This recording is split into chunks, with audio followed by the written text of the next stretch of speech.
कल रात जब मैं लकड़ियां काट रहा था तभी अचानक से एक शेर मेरे पीछे पड़ गया। भय और घबराहट में मैं अपनी कुल्हाड़ी वहीं छोड़कर भाग गया। अब मैं उसी कुल्हाड़ी को खोजने के लिए वापस जंगल जा रहा हूँ। आप चिंता मत करना माँ, मैं जल्दी ही वापस लौट आऊंगा। ठीक है बेटा, जा, लेकिन अपना ध्यान रखना और इधर उधर देखकर ही चलना। और एक बात याद रखना, वह जंगल परीक्षा लेता है। तुम्हारे पिताजी भी वर्षों पहले उसी जंगल में एक रहस्यमय तरीके से गायब हो गए थे, इसलिए संभल कर जाना। ठीक है माँ, मैं ध्यान रखूंगा। मैं जाता हूँ।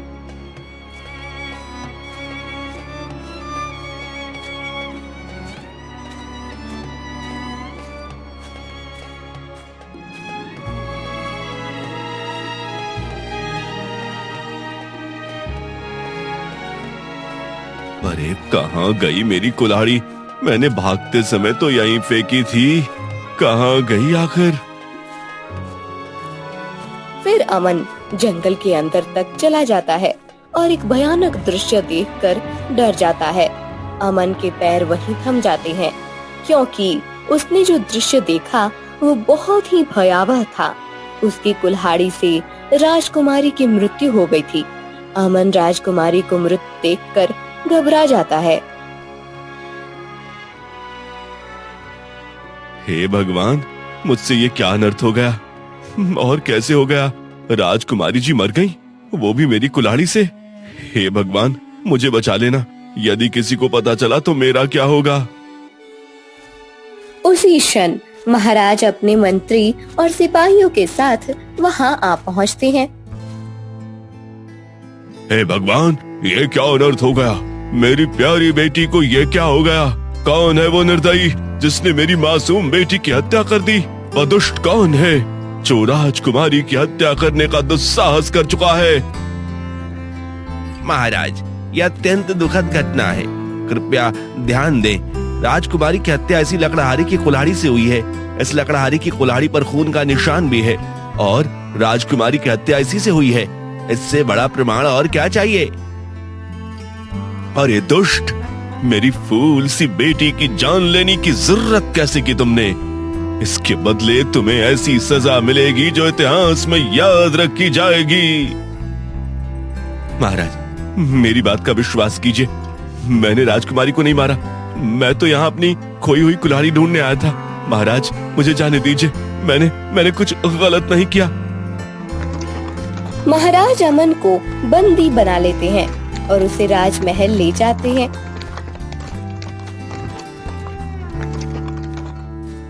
यह खबर जंगल की आग की तरह पूरे गांव में फैल जाती है। चौपालों पर लोग इकट्ठा होकर कानाफूसी करने लगते हैं। अरे सुना है तुमने? राजकुमारी की हत्या के आरोप में अमन को बंदी बना लिया गया, लेकिन अमन ऐसा नहीं कर सकता। हाँ, मैंने भी सुना है, पर उसकी कुल्हाड़ी तो वही थी और उस पर खून भी लगे हुए थे।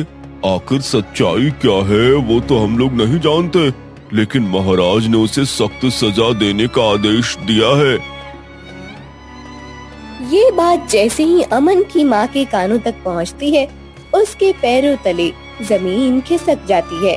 उसकी आंखों में आंसू उमड़ पड़ते हैं। वह तुरंत ही अपने बेटे की बेगुनाही साबित करने के लिए राजमहल की ओर दौड़ पड़ती है।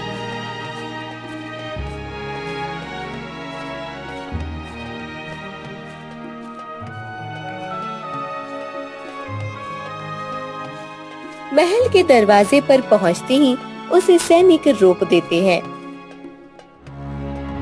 रुक जाओ, बिना महाराज की अनुमति के कोई भी अंदर नहीं आ सकता। कृपा करो, मुझे बस एक बार महाराज से मिलने दो। मेरा बेटा निर्दोष है, मुझे अपनी बात कहने का मौका तो दो। महल के अंदर से एक मंत्री बाहर आता है और अमन की माँ को रोकते हुए कहता है, राजमहल में हंगामा मत करो, तुम्हारा बेटा अपराधी है। उसने राजकुमारी की हत्या की है, अब उसका फैसला महाराज ही करेंगे। तभी अंदर से किसी सैनिक की आवाज आती है, महाराज ने अमन की माँ को दरबार में आने का आदेश दिया है।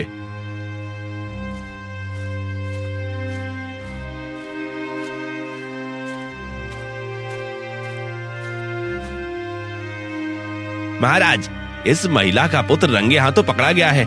हमें इसे और इसके बेटे को कठोर दंड देना चाहिए। महाराज, महाराज, मैंने कुछ नहीं किया, मुझे फंसाया जा रहा है। नहीं नहीं महाराज, ये नहीं हो सकता। मेरा बेटा किसी को नहीं मार सकता। वो तो जंगल में अपनी खोई हुई कुल्हाड़ी ढूंढने गया था। तुम दोनों सच को झुठला नहीं सकते। मेरी बेटी की हत्या हुई है और अपराधी को सजा जरूर मिलेगी। महाराज, कल सुबह राजकुमारी का अंतिम संस्कार किया जाएगा। हाँ, और साथ इस माँ बेटे को एक पेड़ से बांध कर जला दिया जाएगा। अब इन दोनों को अलग अलग काल कोठरी में बंद कर दो। राज दरबार के बाहर पहरा दे रहे सिपाही आपस में बातचीत करते हैं। अरे भाई, हम क्या करेंगे? महाराज ने कहा है इन दोनों को अलग अलग कोठरी में बंद करना है, लेकिन कारागार में तो सिर्फ एक ही कोठरी खाली है। अब इन्हें अलग अलग कैसे डालें?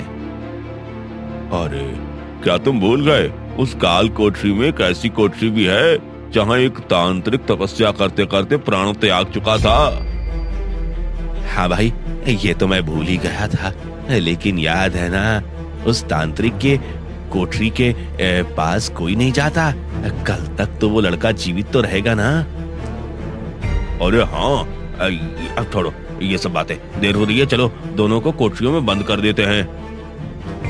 सिपाही अमन को उस तांत्रिक की कोठरी में और उसकी माँ सुमित्रा को दूसरी कोठरी में बंद कर देते हैं।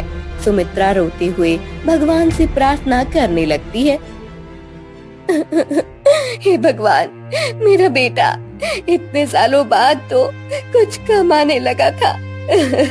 मुझे लगा था कि अब हमारे अच्छे दिन आ जाएंगे, पर मुझे क्या पता था कितना बड़ा अनर्थ हो जाएगा। अमन को तांत्रिक की कोठरी में बंद कर दिया गया था, जहाँ अंधेरा और अजीब सी ठंडक थी। अमन घबराकर अपने आप से बातें करने लगता है। हे भगवान, आपकी क्या मर्जी है? मुझे तो कुछ समझ नहीं आ रहा। मैं निर्दोष हूँ और इस अन्याय का शिकार हो रहा हूँ। हे तांत्रिक जी, आपका जीवन तो तपस्या में बीत गया, लेकिन मैं तो जीते जी ऐसी यातना को सह रहा हूँ। मैंने राजकुमारी जी को मारा तक नहीं, फिर भी मुझ पर झूठा आरोप लगा दिया गया। अब मेरे साथ साथ मेरी माँ को भी दंड दिया जा रहा है। तभी अमन के चारों ओर अजीब सी ऊर्जा फैलने लगती है और अचानक वहाँ से एक आत्मा प्रकट होती है। अमन कांप जाता है और घबराकर पीछे हटता है। हे मानव, तूने मुझे पुकारा। अमन घबराकर तांत्रिक की ओर देखता है और कांपती आवाज में कहता है। हे भगवान, ये क्या हो रहा है? तुम कौन हो और यहाँ क्यों आए हो? डरो मत अमन, मैंने सब कुछ सुन लिया है और मैं ये भी जानता हूँ कि तुमने राजकुमारी को नहीं मारा। मैं तुम्हारी मदद कर सकता हूँ, पर बदले में तुम्हें मेरी भी मदद करनी होगी। हाँ हाँ, बताइए महाराज, मुझे क्या करना होगा? मुझे अपनी माँ को भी बचाना है। ध्यान से सुनो अमन, समय कम है। मैं तुम्हें इस काल कोठरी से बाहर निकाल दूंगा, लेकिन तुम्हें उस घने जंगल से होकर कोसों दूर एक गुफा में तपस्या कर रहे संत के पास जाना होगा। अब वही तुम्हारी समस्या का हल कर सकते हैं, और हाँ, उनसे मेरी भी मुक्ति के बारे में पूछ लेना। ठीक है महाराज, मैं तैयार हूँ। बस आप मुझे इस काल कोठरी से बाहर निकाल दीजिए, मैं सब कुछ कर लूंगा। आत्मा अमन को घने जंगल में भेज देती है। अमन तेजी से चलने लगता है, क्योंकि उसके पास सिर्फ सुबह तक का समय है। कुछ देर बाद वह अचानक रुक जाता है, क्योंकि उसके सामने एक विशाल पत्थर की मूर्ति खड़ी रहती है। वो उसे देखकर हैरान हो जाता है। अरे, ये बीच रास्ते में इतनी बड़ी मूर्ति किसकी है? तभी मूर्ति अचानक बोलने लगता है। अरे कौन हो तुम और इतनी रात को जंगल में क्या कर रहे हो? अरे तुम बोल सकते हो, आखिर कौन हो तुम? अरे बेटा, अब मुझे किसी का श्राप लगा है, अब मेरी मदद करो, मुझे इस श्राप से मुक्त करो। अच्छा, मुझे माफ करें, मैं तो आपको श्राप से मुक्त नहीं कर सकता। हाँ, मैं एक तपस्वी साधु के पास जा रहा हूँ, मैं उनसे आपकी मुक्ति के बारे में पूछ लूंगा। ठीक है बेटा, तुम बहुत अच्छे हो, अपना ख्याल रखना। अमन आगे बढ़ने लगता है। अब समय बहुत कम बचा है और उसकी माँ की जान भी दांव पर लगी है। तभी उसे एक और अजीब दृश्य दिखता है। एक छोटा सा आदमी आधा जमीन में धंसा हुआ था। अमन हैरानी से उसे देखता है और खुद से बड़बड़ाने लगता है। अरे, अब ये कौन है? क्या इसे भी श्राप लगा है? हाँ भाई, तुमने सही पहचाना है, मुझे भी श्राप लगा है, मेरी मदद करो। मैं आपकी मदद कैसे कर सकता हूँ, बताइए। ये तो मुझे नहीं पता, पर जिसने मुझे श्राप दिया उसने कहा था कि एक नौजवान लड़का ही मुझे इस श्राप से मुक्त कराएगा। अच्छा, तो ठीक है, मैं एक तपस्वी साधु के पास जा रहा हूँ, वो बहुत शक्तिशाली है, तुम्हें मुक्ति जरूर मिलेगी। अभी मुझे जाना होगा, मेरे आने का इंतजार करना। इतना कहकर अमन वहाँ से आगे बढ़ जाता है। कुछ दूर चलने के बाद उसकी नजर एक पेड़ पर उड़ते फिरते एक पक्षी पर पड़ती है, जो बार बार ऊपर नीचे अजीब हरकतें कर रहा था। अमन कुछ देर उसे देखता है और सोचने लगता है, अरे, ये पक्षी इतनी अजीब हरकतें क्यों कर रहा है? क्या परेशानी है इसे? क्या मुझे इसे छोड़कर आगे बढ़ जाना चाहिए? अमन जाने की सोच रहा था, लेकिन पक्षी की अजीब हरकतें देखकर उससे पूछ ही लेता है। अरे सुनो, क्या तुम मेरी बात सुन सकते हो? हाँ बेटा, मैं तेरी बात अच्छे से सुन सकता हूँ और समझ भी सकता हूँ। मुझे एक औरत ने श्राप दिया था और उसी कारण मैं ऐसी हरकतें करने के लिए मजबूर हूँ। अगर मुझे मुक्ति नहीं मिली तो मैं इसी तरह तड़पता रहूंगा। मैं समझ सकता हूँ आपका दुख, मैं आपको वचन देता हूँ, मैं आपकी मुक्ति दिलाकर रहूंगा, बस मेरे आने का इंतजार करना। इतना कहकर अमन वहाँ से चला जाता है। अब उसे 4 लोगों को मुक्ति दिलानी थी। आत्मा, पत्थर की मूर्ति, छोटा आदमी और यह पक्षी। ऊपर से उसे अपनी और अपनी माँ की जान भी बचानी थी। अमन अब तेजी से चलता है, क्योंकि उसे सुबह होने से पहले इस समस्या का हल निकालना है। काफी देर चलने के बाद आखिरकार उसे सामने गुफा दिखाई देती है। वह जानता है कि ये वही महान साधु की गुफा है, जिनके पास उसके सभी सवालों के जवाब होंगे। अमन राहत की सांस लेता है और गुफा के अंदर जाने के लिए कदम बढ़ाता है।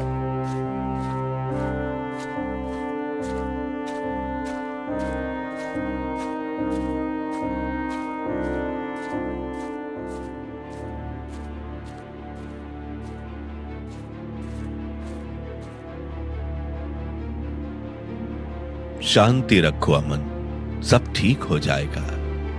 मैं तुम्हारी सारी समस्याओं को खत्म कर दूंगा। ना तुम्हारी जान जाएगी, ना तुम्हारी माँ की, लेकिन तुम्हें मेरे बताए अनुसार कार्य करना होगा। जी महाराज, आप जैसा कहेंगे वैसा मैं करूंगा। साधु अमन को एक विशेष अनुष्ठान और उपाय बताते हैं। इसके बाद अमन तुरंत वहाँ से निकल पड़ता है, क्योंकि उसे समय रहते चारों प्राणियों को मुक्ति दिलानी है और अपनी माँ को भी बचाना है।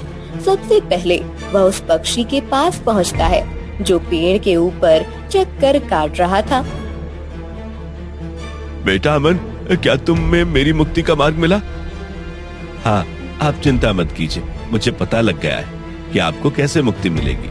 जिस पेड़ के ऊपर आप उड़ रहे हैं, उसके नीचे कुछ हड्डियां दफन हैं, बस उन्हें निकाल कर जलाना होगा और आप मुक्त हो जाओगे।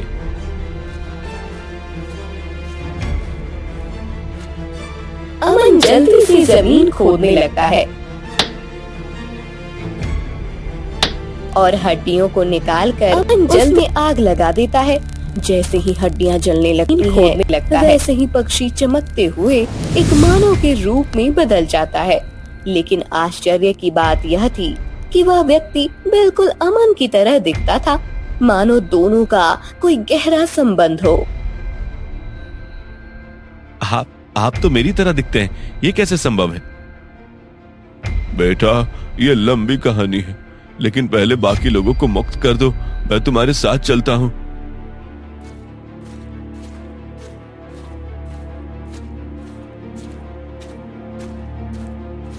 अमन अब उस छोटे धड़ वाले मनुष्य के पास पहुंचता है।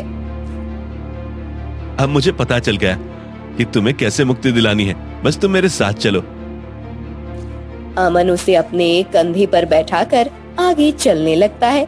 अब वे तीनों उस विशाल पत्थर की मूर्ति के पास पहुंच जाते हैं। अमन जानता था कि अब अगली मुक्ति का समय आ चुका है। वह ध्यान से मूर्ति की ओर देखता है और कहता है, अब मैं जानता हूँ कि आपको कैसे श्राप से मुक्त किया जा सकता है।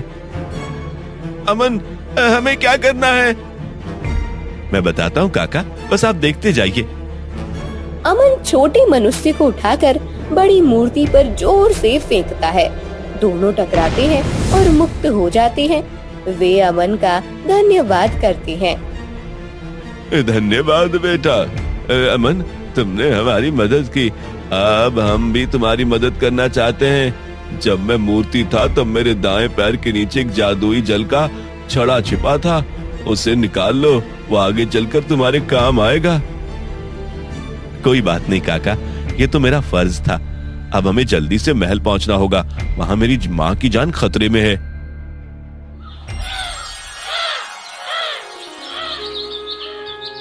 राज्य में राजकुमारी के अंतिम संस्कार की तैयारियां चल रही हैं। अमन की मां को एक पेड़ से बांध दिया गया है।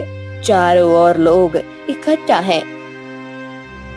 अरे, तेरा बेटा तो भगोड़ा निकला, लेकिन हाँ, एक बात याद रखना, हम तुझे नहीं छोड़ेंगे। महाराज, हमने कुछ नहीं किया, मेरा बेटा निर्दोष है। आप हमें बिना सबूत के नहीं मार सकते। अच्छा, लेकिन जहां मेरी बेटी मृत अवस्था में पाई गई थी, वहां तुम्हारा बेटा ही खड़ा था। इससे बड़ा सबूत और क्या हो सकता है? तभी दूर से तेज कदमों की आहट सुनाई देती है। भीड़ दो भागों में बढ़ जाती है। अमन वहां आता है, लेकिन अकेला नहीं आता। वो अपने साथ उन सभी लोगों को लेकर आता है जिन्हें उसने श्राप से मुक्त किया था। रुकिए महाराज, मेरी माँ को कुछ मत कीजिए। देखिए महाराज, वो भगोड़ा आ गया, सैनिकों इसे पकड़ लो। नहीं महाराज, बस एक बार हमारी बात सुन लीजिए। हम आपकी बेटी यानी राजकुमारी को पुनः जीवित कर सकते हैं। ये तुम कैसी बात कर रहे हो? मूर्ख हो क्या? भला कोई मरा हुआ जीव फिर से जीवित हो सकता है क्या? महाराज, मेरी मानिए, ये लड़का सिर्फ आपको भटकाने की कोशिश कर रहा है। अरे, आप यहाँ कैसे? आप तो कई वर्षों पहले रहस्यमय तरीके से गायब हो गए थे। हमने आपको कहां नहीं ढूंढा। हाँ, क्या ये मेरे पिताजी हैं? हाँ बेटा अमन, मैं ही तुम्हारा पिता हूँ। मुझे एक औरत ने श्राप दिया था, इसलिए मैं तुमसे नहीं मिल पाया। पर देखो, इतने वर्षों बाद भगवान ने हमें आज मिला ही दिया। ठीक है, हम तुम्हें एक मौका देते हैं, लेकिन यदि तुम राजकुमारी को जीवित नहीं कर पाए तो हम तुम सभी को मार डालेंगे। धन्यवाद महाराज, मैं आपको भरोसा दिलाता हूँ कि राजकुमारी जीवित हो जाएंगी। अमन तुरंत अपनी पोटली से जादुई जल का घड़ा निकालता है। सबकी आंखें उस पर ही टिकी हुई थी। अमन राजकुमारी के मुंह में जादुई जल डालता है। कुछ ही क्षणों में राजकुमारी की बंद आंखें धीरे धीरे खुलने लगती हैं। उनके चेहरे पर फिर से जीवन लौट आता है और धीरे धीरे उठकर बैठ जाती हैं। पिताजी, मैं कहाँ हूँ? पूरा दरबार अस्तंभ रह जाता है। कुछ ही क्षण पहले मृत राजकुमारी अब जीवित हो चुकी थी। चारों ओर जय जयकार होने लगती है। हे भगवान, ये तो सचमुच चमत्कार है। अमन, तुमने असंभव को संभव कर दिखाया। हम तुम्हारे अत्यंत आभारी हैं। तुमने हमारी बेटी को पुनः जीवन दान दिया है, हमें फिर से अपार खुशियां प्रदान की है। राजकुमारी बहुत कमजोर थी, इसलिए वैद्य जी तुरंत आगे बढ़े। महाराज, राजकुमारी जी अभी बहुत कमजोर हैं। उन्हें कुछ देर आराम और जड़ी बूटियों की आवश्यकता है। ठीक है वैद्य जी। सैनिकों, राजकुमारी को उनके कक्ष में ले जाओ और उनकी देखभाल करो। सैनिक आज्ञा मानते हुए राजकुमारी को कक्ष में ले जाते हैं। लेकिन तभी वहां खड़े मंत्री और सेनापति फुसफुसाने लगते हैं। मंत्री संदेह भरी नजरों से अमन को देखने लगता है और फिर महाराज से बोलता है। महाराज, आप इस लड़के के बातों में मत आइए। हो सकता है इसने राजकुमारी को कोई जादुई जल पिलाकर कुछ क्षणों के लिए जीवित किया हो, ताकि आप इसे और इसकी मां को छोड़ दें। महाराज, मैं अमन का पिता हूं और मुझे भविष्य और भूतकाल देखने की सिद्धियां प्राप्त है। मैं आपको इन दोनों गद्दार मंत्री और सेनापति का भविष्य बताता हूं। महाराज चौंक उठते हैं और मंत्री और सेनापति के चेहरे पर पसीना छलकने लगता है। क्या कह रहे हो तुम जानते हो कि तुम क्या कह रहे हो? हे देव, सत्य को उजागर होने दो। अचानक दरबार में धुंध छा जाती है। कुछ ही क्षणों में एक दृश्य प्रकट होता है, जिसमें मंत्री और सेनापति को एक गुप्त कक्ष में राजकुमारी की हत्या की साजिश रचते हुए दिखाया जाता है। हमें राजकुमारी को मारना ही होगा, जिससे महाराज सदमे में चले जाएंगे। फिर हम उनके खाने में जहर मिला देंगे। जब महाराज मर जाएंगे तो प्रजा को लगेगा कि वो अपनी बेटी के दुख को सहन नहीं कर पाए और दुनिया को छोड़कर चले जाएंगे।